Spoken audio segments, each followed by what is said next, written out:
So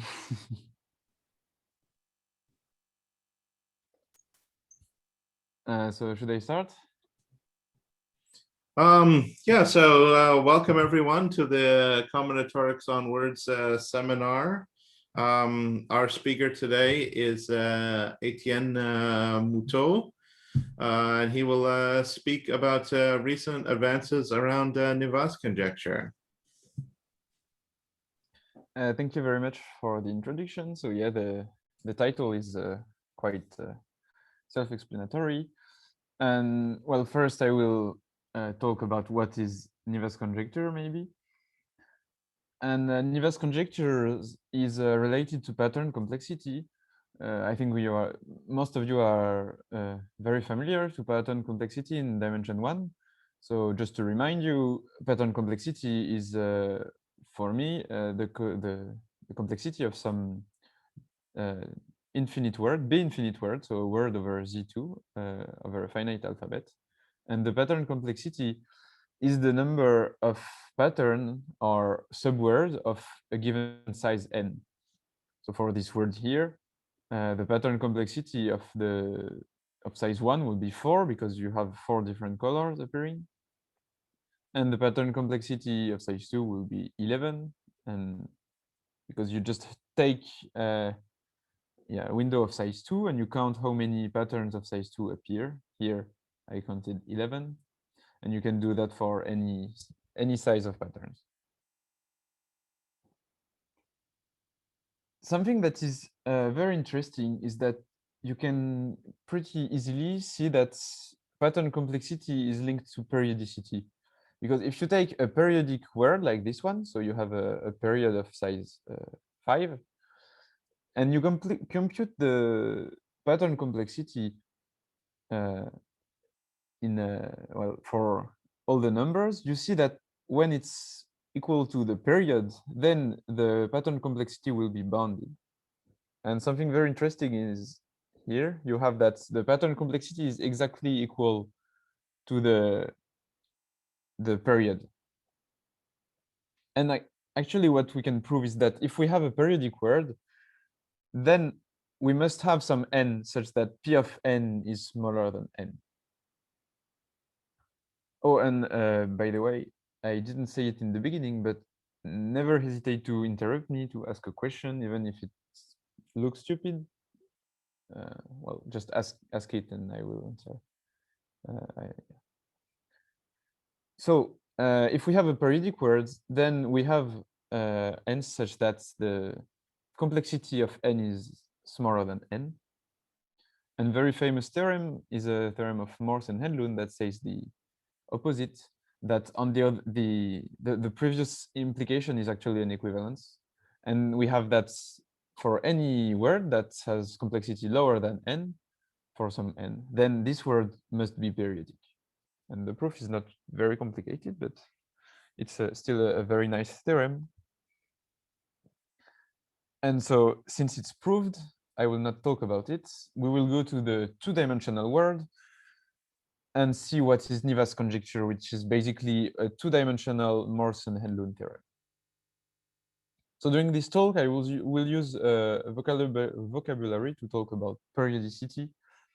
And if I say a two-dimensional configuration is periodic, I mean one periodic or weakly periodic, which means that the configuration is equal to itself when translated by one vector.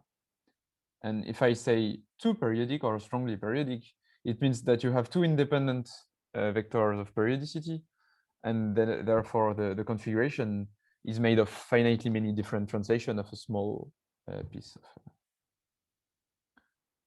of configuration. In dimension 2, the pattern complexity is well, depends on two parameters. Since you cannot just count the number of subwords, you count the number of rectangular subpatterns of a configuration. So the complexity of M and N is just the number of rectangular patterns. So you just draw a rectangle and you look at how many different rectangles of the same size you have in your configuration. And this number is called the complexity of your configuration.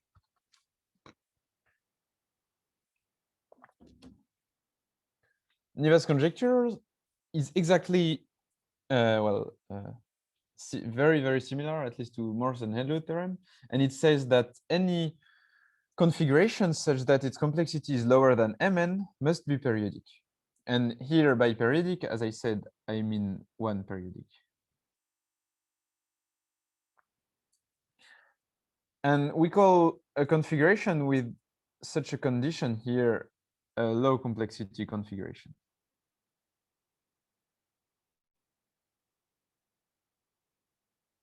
So Nivats conjecture says that all low complexity configuration must be periodic. So that's a very strong link between complexity, which is a sort of local local property, and periodicity, which is a global property of the configuration. And a first remark is that in dimension 2, we don't have the equivalence between periodicity and low complexity as we have in dimension 2, because we can build explicitly some configuration that is periodic and that have exponential complexity in M and N. So the other implication is not true. Also, the conjecture is optimal because we know a configuration that has complexity Mn plus 1 and that is not periodic. And the configuration is very, very simple. It's just a all white configuration with one black dot in the middle. And then if you count how many different rectangles you have Mn rectangles when you see one black dot, because the black dot can be anywhere in the Mn rectangle. So it moves, and then you have one configuration when your rectangle doesn't see the black dot. So you have a Mn plus 1 complexity. And it's not periodic trivially because whenever you shift it, the black dot is somewhere else. So the configuration is not the same. So the bound Mn is optimal. Also, just one more definition that I will use later, but that this example is nice to illustrate, is the definition of uniform recurrence. I will call a configuration uniformly recurrent, intuitively if all the patterns of the configuration appear everywhere. So the formal definition is this one, but the idea is really just that all patterns appear uniformly in the configuration. And for example, the previous configuration, the previous counterexample is not uniformly recurrent because the black dot does not appear everywhere. And if you shift the configuration far enough, you can make it disappear. And this is not uniformly recurrent. If you had the uniformly recurrent configuration, the black dot should appear even if you shift to the infinity. Also, another remark that I find very interesting is that so Nivats conjecture or a similar Morse-Lund theorem does not hold in dimension 3. And the counterexample is again quite simple. You can build a 3-dimensional configuration that has complexity lower than n cubed, but that is not periodic. And the configuration is this one, for example. So you take everything is white except 2 infinite stripes of black that are perpendicular and spaced by n. If you count the complexity of this configuration, so you take n by n cube, it will cross either this stripe here or this stripe, but never the 2 stripes because they are separated by n. So you will see n squared different cubes if you cross this one, and n squared different cubes if you cross this stripe, plus 1 cube when you cross none of the stripes. So you have a n squared plus 1 complexity that is smaller than n cubed. But again, like the points, the one black dot, this configuration is not periodic because of any translation of any shift of this configuration will move at least one of the 2 stripes, so it will be different. So that's something that I find very interesting with this Morse-Menlo theorem or Nivats conjecture, is that in dimension 1, it's quite easy to prove. Actually, it's, well, let's say less than 1 page of proof. In dimension 2, it's false. And in dimension 1, sorry, in dimension 3, it's false. And in dimension 2, it's a very, very complicated question that is still open today. And that's about the dimension 2 that I'm mostly interested in. So in the quite recent years, there were many people working around the vast conjecture, and we got some very interesting results going in the way of the conjecture. First, we know that the conjecture is true if we fix one of the coordinates, either 2 or 3. And also, we know that a similar result is true if we consider configuration that have lower complexity than Mn. So here, the first one was if we consider a configuration that have complexity lower than Mn over 144, then it should be periodic. And then the bound got closer and closer to Mn. And one very nice proof is by Siren Kra using very interesting tools from dynamical systems to prove the Mn over 2 bound. And the bound was slightly improved by Colin Garibaldi very, very recently. So as we can see, we have quite a lot of recent work around the conjecture that lead to very big improvements. And maybe the one that I'm more excited about, and well, it's maybe because I worked with these tools, is the algebraic approach for Nivats conjectures. So yeah, so that's what I want to talk about today. In addition to all these results, as we will see, Carey and Sabados developed an algebraic tool, a set of algebraic tools useful for Nivats conjecture, and that led to many very, very nice results about Nivats conjecture. So what are these algebraic tools? Well, first of all, we are going to represent our configuration in a very different way as usual. Well, not very different, but first, as usual, all the colors will be represented by integers. But not as usual, we will use power series to represent our configurations. So how does that work? Every coefficient Cij of the configuration will be the coefficient of a monomial xi yj. So for example, the color or the number C331 will be the coefficient of the monomial x3y1. And with that way, you can store all the information about your configuration in an algebraic object that is a formal series. And then when you have this formal series representing your configuration, you can make algebraic operation on this series. And something interesting is to look at what is the corresponding operation for the configuration if you do an algebraic operation on the series. And so if you add two different series together, it's just a sum of configurations. So you superimpose your two configurations and you make the sum of coefficients.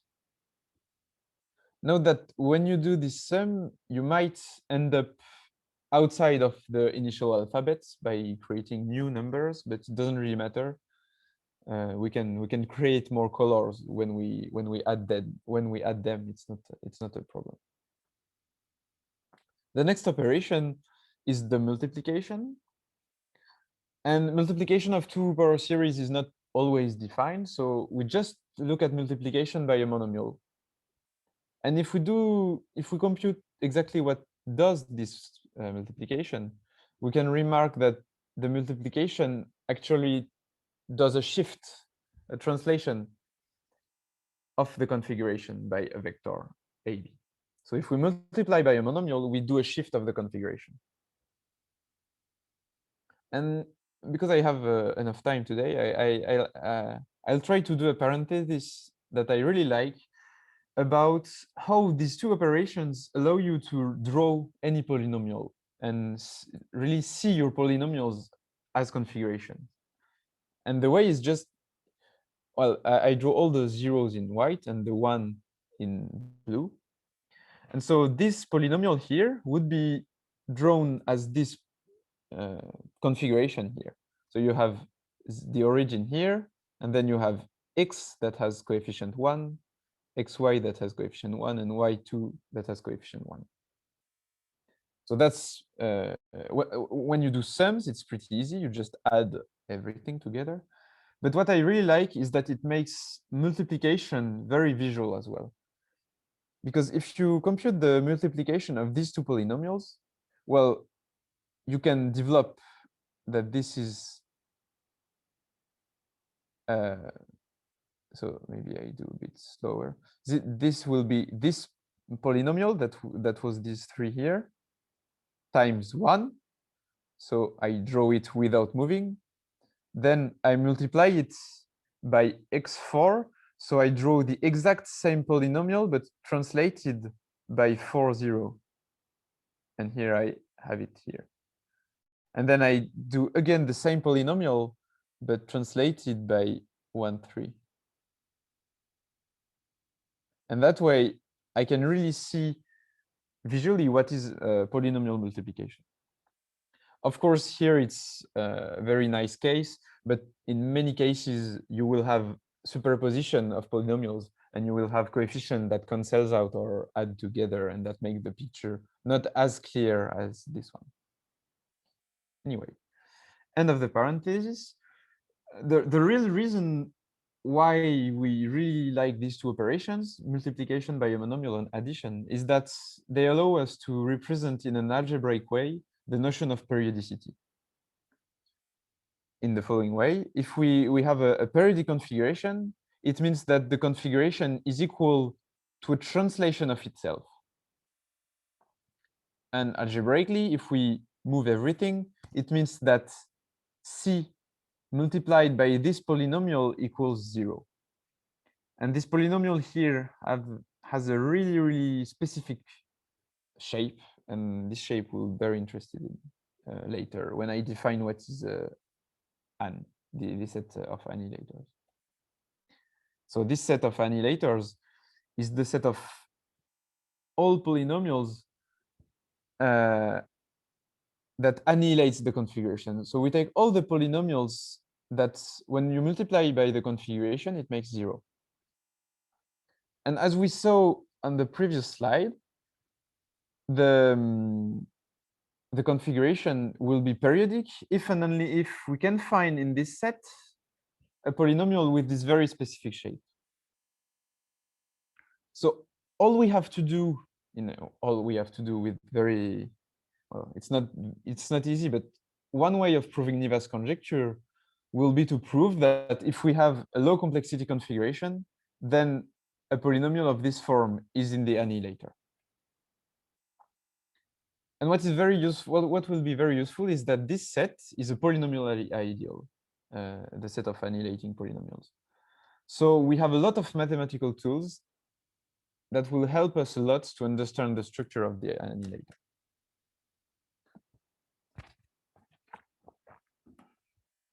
And that's exactly what Carey and Sabados did when they first introduced these objects. They tried to study the structure of this set to try to prove Nivats conjecture. And the first remark they have is that if we have a low complexity configuration, then we have a some non-zero polynomial in this set. So maybe it's not a polynomial exactly like we want, like this, but at least we have something. We have one polynomial in this annihilator because, well, maybe it's empty. Maybe there is nothing there except 0, of course. But more than this, they have this very, very important result that for any low complexity configuration, you can find an annihilator of this shape in the set. So as you can remark, this is very close to what we want. If we had only one one polynomial in this product, then Nivats conjecture would be proved, because it would mean that C is periodic. Of course, the result they have is a product of such polynomials. So it's not directly Nivats conjecture, but still it's very interesting because it's so close to the result. And this theorem is really I would say the biggest theorem of all everything they proved around Nivats conjecture, because everything I will present after is a consequence of this. We need this all the time. And one of the first consequences is that they use this product of polynomials to prove that if we have a low complexity configuration, then the configuration can be decomposed into a sum of periodic configurations. So maybe they cannot prove that C itself is periodic, as Nivats conjecture would say, but they still prove that it can be decomposed as a formal sum of finitely many periodic configurations. There is a trick here, is that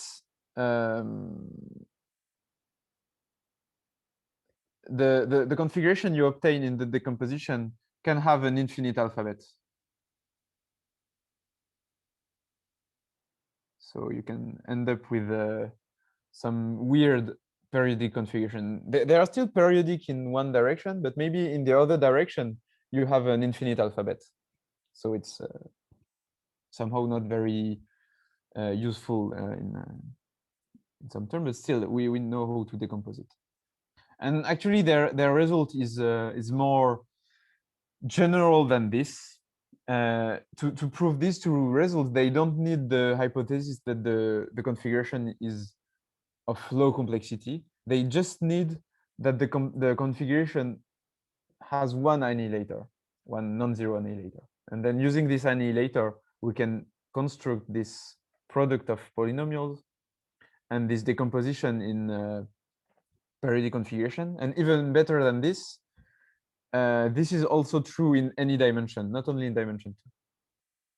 So even if Nivats conjecture does not hold in dimension 3 and above, these results of decomposition in periodic configuration and existence of annihilating polynomials, they are true in any dimension.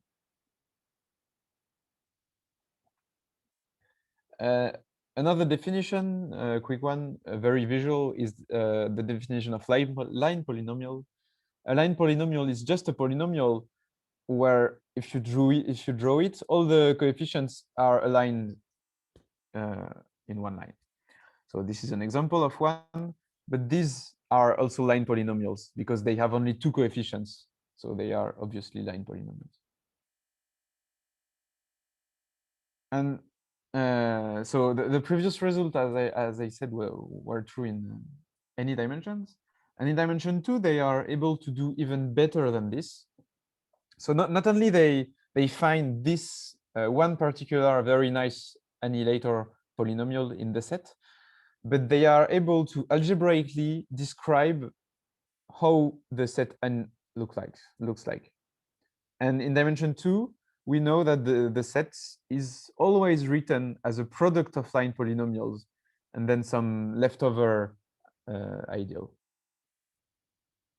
But it's not the formal detail is not very important.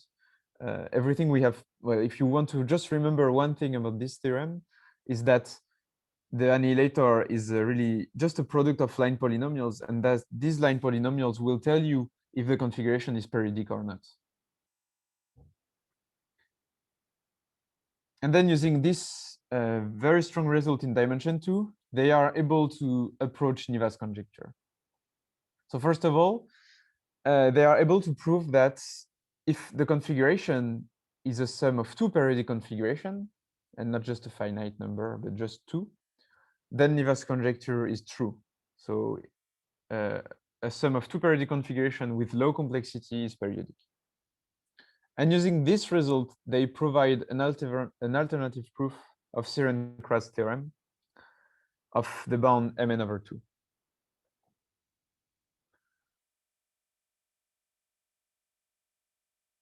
They also have a sort of asymptotic version of Nivats conjecture, which is a very nice theorem that says that if instead of one value of m and n, we have infinitely many value of m and n for which C is a flow complexity, then C is periodic. So, and of course, the goal will be to prove the same for just one m and n.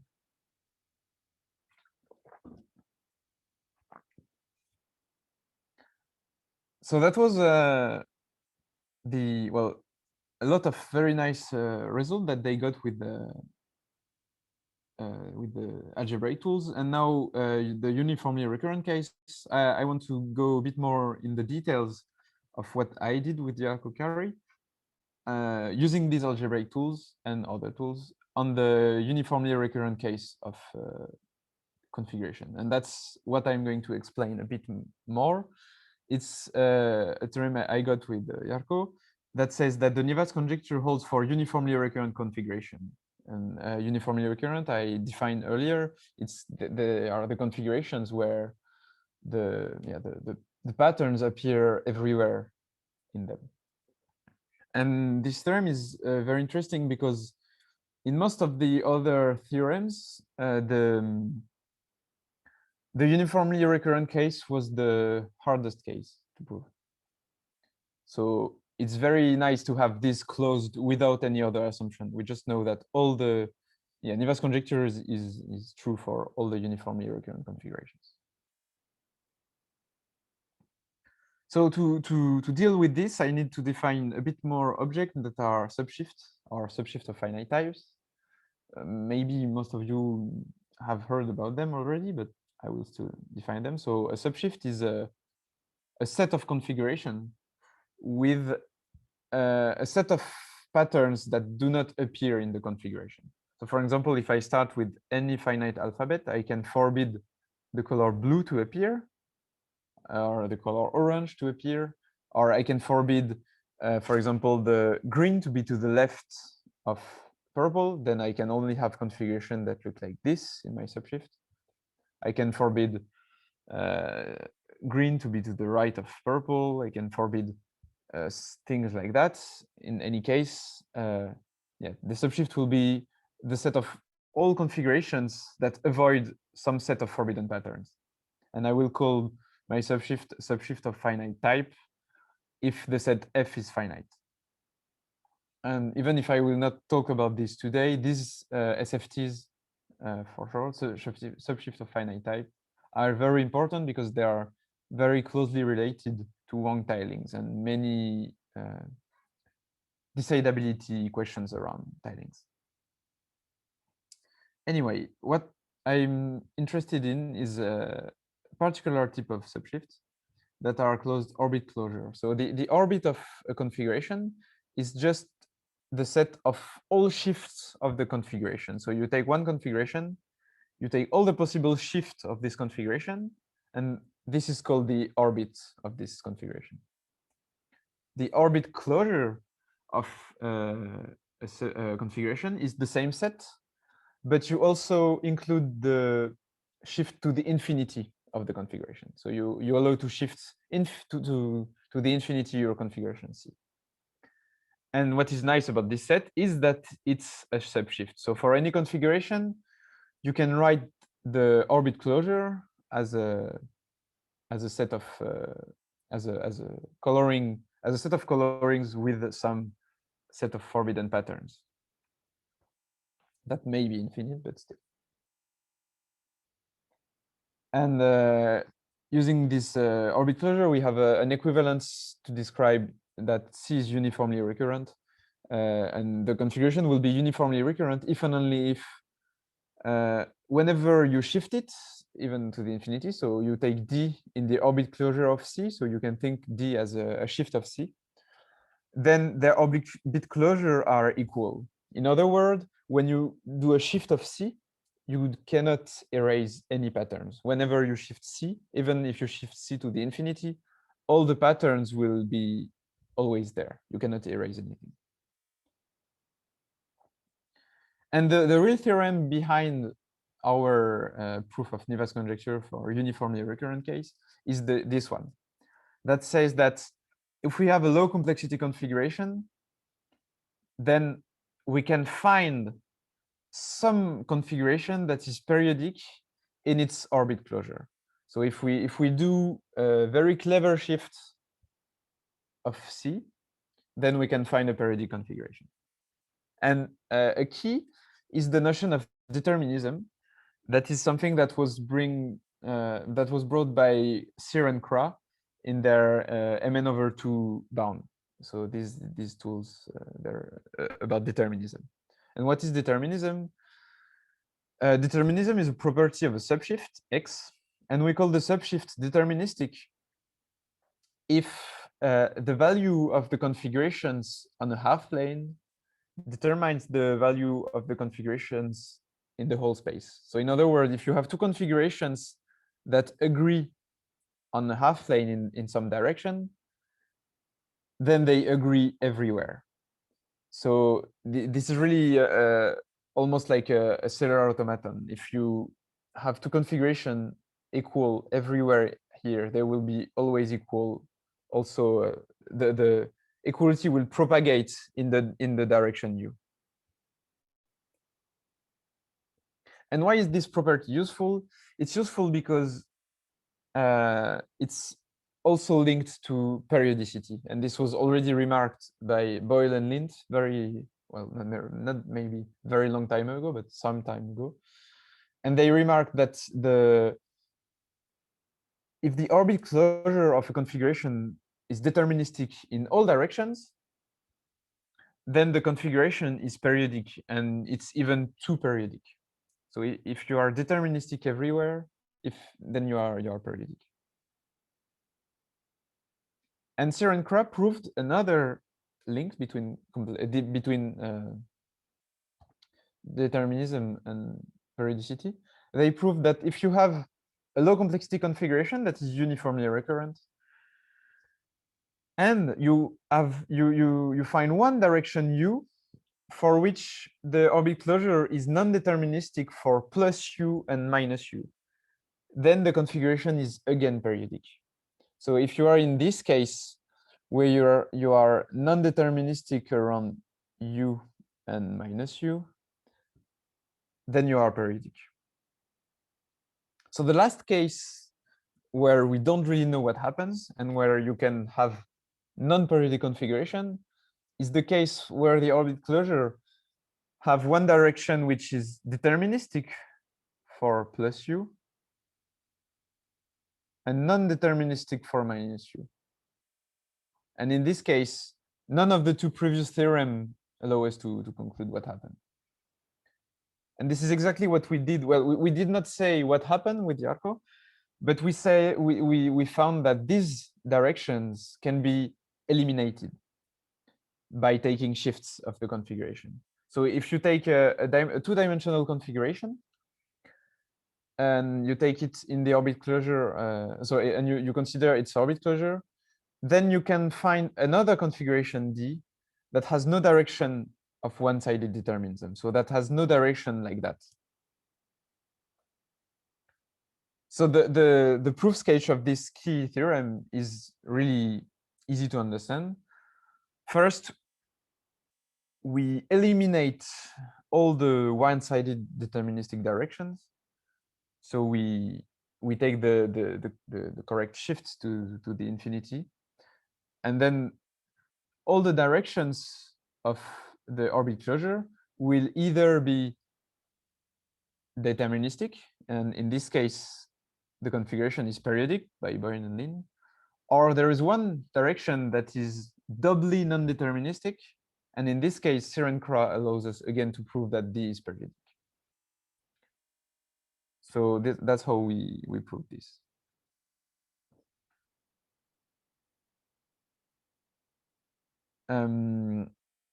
And then to go to the proof of Nivats conjecture for the uniformly recurrent case, then it's very 4 lines, and everything is on this slide. So you take your configuration of low complexity, And then by our previous result, we know that there is some configuration that is periodic in the orbit closure of C, sorry. And then because of the previous equivalence about uniformly recurrence, we know that these two configurations have the same orbit closure. But because D is periodic, its orbit closure contains only periodic configurations. And because these two orbit closures are equal, we know that C is in the orbit closure of D. And because the orbit closure of D contains only periodic configuration, C is periodic. And that's all. So really all the technicalities are in this here. So that's this previous theorem that I only sketched. So that's it. I think I'm gonna stop here for the results about Nivats conjecture, and but it's not done. There are many more things to do, and I want to take a bit of time to explain what can be done next. Maybe some people here will have ideas or want to try to tackle these questions, and I think it's very nice. First of all, Nivats conjecture itself, it's still open. And that would be very nice to solve the other case, so the case of non-uniformly recurrent configurations. And these configurations, we don't know much, but we know some stuff. We know, for example, that they contain arbitrarily large periodic regions. And we know this because we know that if you have a non-uniformly recurrent configuration, there exists a uniformly recurrent configuration in its orbit closure. So you know that there is something periodic in the orbit closure, and you know that this periodic thing will appear in big region of C. And one way of solving Nivats conjecture could be to understand the geometry of this arbitrarily large periodic region. And that's something that I would like to study more. And also another question that ended up really that was a bit created, or at least that I discovered while studying this conjecture, is the question of the complexity of aperiodic SFTs. Or the motivation is really to understand the complexity of aperiodic tilings. And why is it? Why did I discover this while studying Nivats conjecture? Well, because we can rephrase our results as such. So we can prove that for any aperiodic subshift, all the configuration of the subshifts must have high complexity. Well, it's maybe not really high, but high in the sense bigger than Mn. And so really, it's quite natural to try to know if this bound is optimal or not. And this is a graphical way of how I see what we know about the complexity of aperiodic SFTs or aperiodic subshifts. So here we know that Sear and Kra proved that Nivats conjecture holds. So if the conjecture is lower than Mn/2, we know that all the configuration of the SFT must be periodic. Here, if we are lower than Mn, by our result, we know that there is at least one configuration in the one configuration that is periodic in the subshift. Of course, if Nivats conjecture is true, this will be here, but we don't know how to prove this. And then we know how to build some aperiodic SFT that have complexity Mn plus C for very big C. So in other words, we know how to build subshift where none of the configuration are periodic in X. And here, really, we don't know. And that's something that I'm really interested about, is to know what is happening here. So can this bound be pushed further here? Can this bound be pushed further here? Do we have a gap between this and this? Maybe the yellow here doesn't exist at all. We don't know. So yeah, that's what I mean here. What is the smallest possible C? Can we bring this closer to Mn? All we know for now is that C is bigger than 0. And I would say that probably this can be pushed to Mn plus 1, but really this is a, well, maybe conjecture is even a bit of a strong word because I don't have any idea how to prove this. It's just an intuition that this would be very surprising that this Mn bound here is optimal. So maybe Mn plus 1 can be shown, maybe not.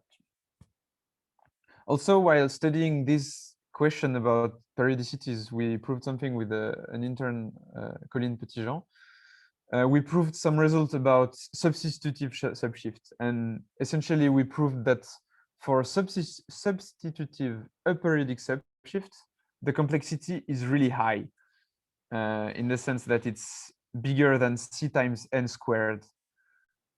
So it's really not even on these graphics. It's really far away here because it's C is bigger than 1.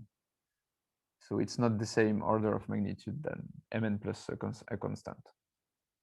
And this is quite a big class of substitutive. Not all of them, but a lot of substitutive aperiodic subshift are far away on the right.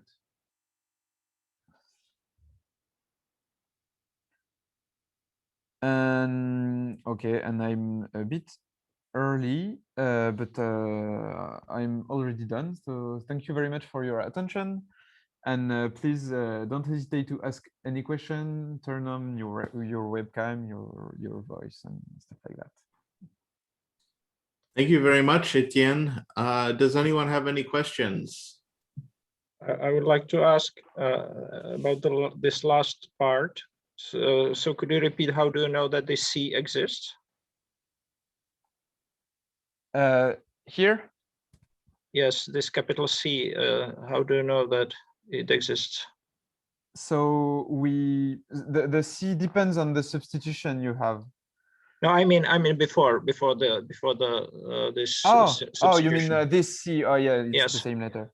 So because you take some periodic tile set, and then you just take some M and N, and you fix M, you fix N, and you know that it will have some complexity. And then the complexity will be will be Mn plus C, where C is the complexity you have. So the thing is that here we have, there exists X and there exists MNC.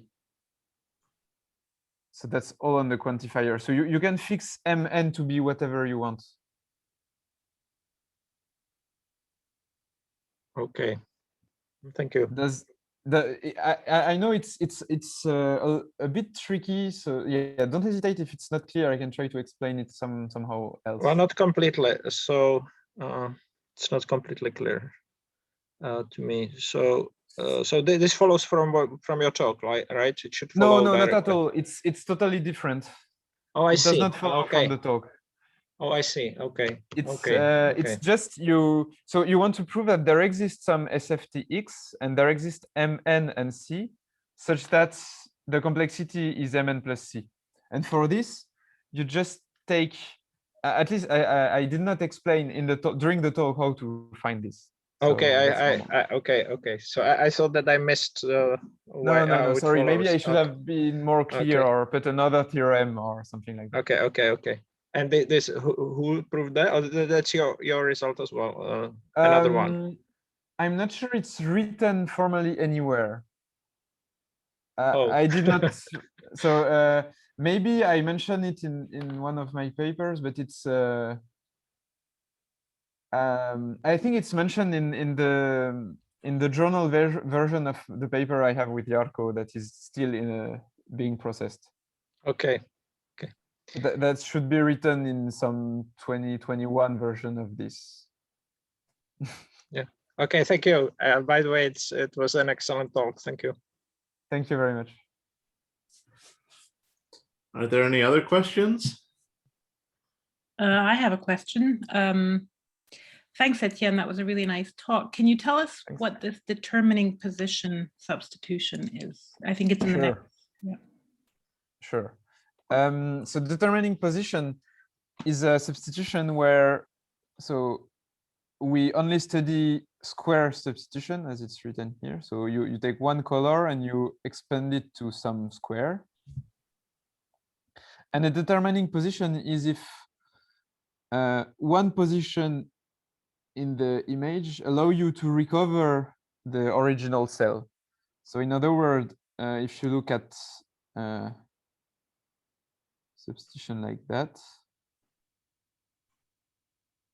and then you have something like this, you see all the alphabet on this position. So for example, this would be a determining position because you see all the 3 letters on it.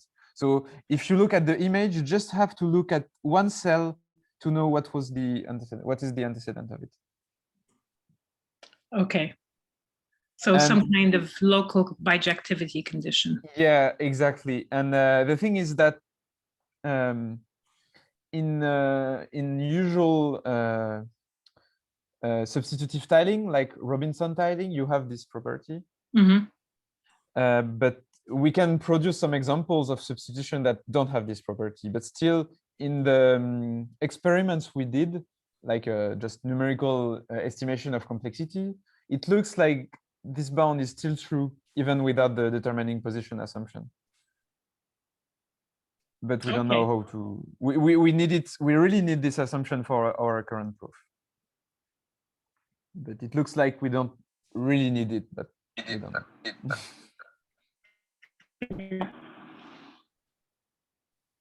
Sorry, I didn't hear the last word. Oh, sorry, I said thank you. Ah, yeah, no problem. Anyone else? Maybe one more question about this, the geometry of large periodic parts. So am I correct that if these arbitrarily large regions are rectangle, then the conjecture follows?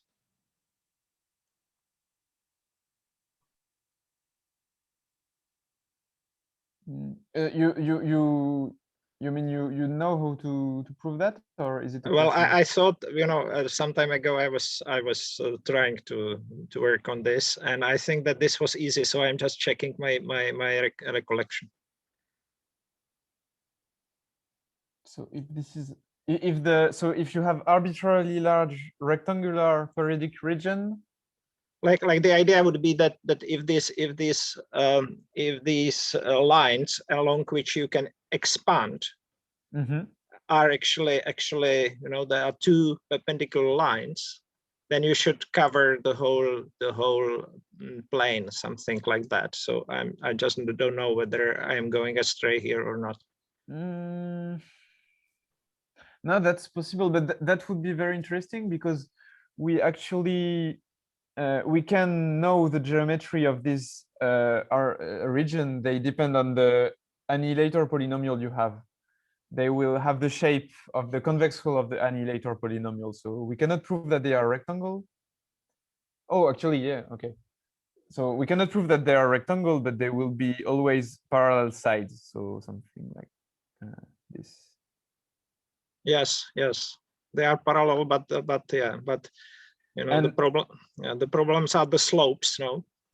Yeah. Of these sides. But yes, yeah. If you have rectangles, then I think you can prove that they are, and the goal will be to do a similar proof for non-rectangles that they also expand to the whole configuration all the time. Yes.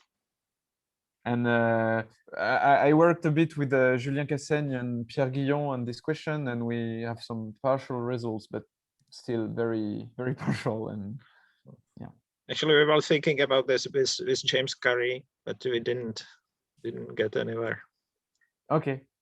Maybe we can discuss a bit about what you tried. I would be very interested. Thank you. Thanks.